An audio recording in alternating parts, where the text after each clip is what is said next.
Hello friend, তো এই video ক্লিপটা ছিল কিছুদিন আগের, যেই দিন আমি গিয়েছিলাম আমার বাপের বাড়িতে সেই দিনের।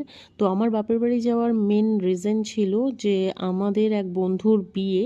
তো বিয়ের আগে তো জানোই আমাদের বেঙ্গলিদের একটা রিচুয়ালস থাকে, সেটা হলো আইবুড়ো ভাত দেওয়া।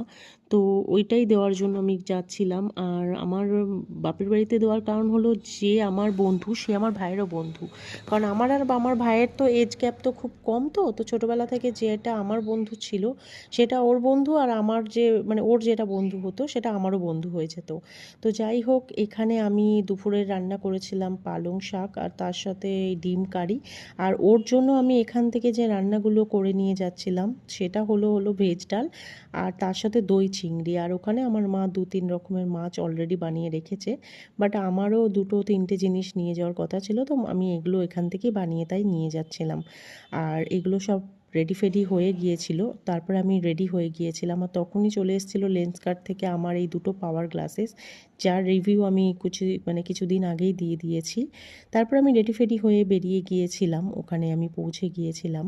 তারপরে কিছুক্ষণ বসার পর চলে এসেছি এই মহাশয়, আমার ভাইয়ের ছেলে, খুব দুষ্টু হয়েছে। আর কি কথা বলছি আপনারা শুনুন। ডিঙ্কা কোনটা, ডিঙ্কা কোনটা, কই ডিঙ্কা, কই কই যে কই যে কই যে ডিঙ্কা, এই যে ডিঙ্কা, এটা ডিঙ্কা, এটা ডিঙ্কা। তোমার দাদু কই বাবা, দাদু কই, দাদু কই, দাদু আর পিপি কই, পিপি, এই যে পিপি, এটা পিপি।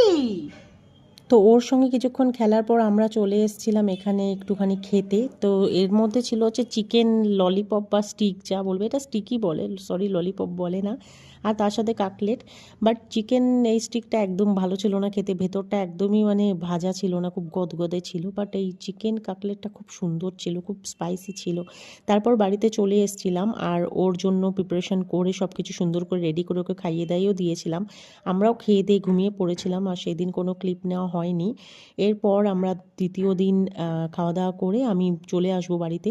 তার আগে আমি একটু শপিং টপিং করে বাড়ি যখন এসছি, এসে এক কাণ্ড, আমার কোমরের বেল্টটা খুলে আমি মাটিতে রেখেছিলাম, ওটা লেগে আমার পায়ের দেখো কী অবস্থা হয়ে গেছে। যাই হোক, চলো, তো আজকে এই পর্যন্তই, আবার দেখা হবে অন্য ভিডিওতে। ভিডিওটা ভালো লাগলে একটা লাইক করেন, চ্যানেলটা সাবস্ক্রাইব, টাটা, বাই বাই।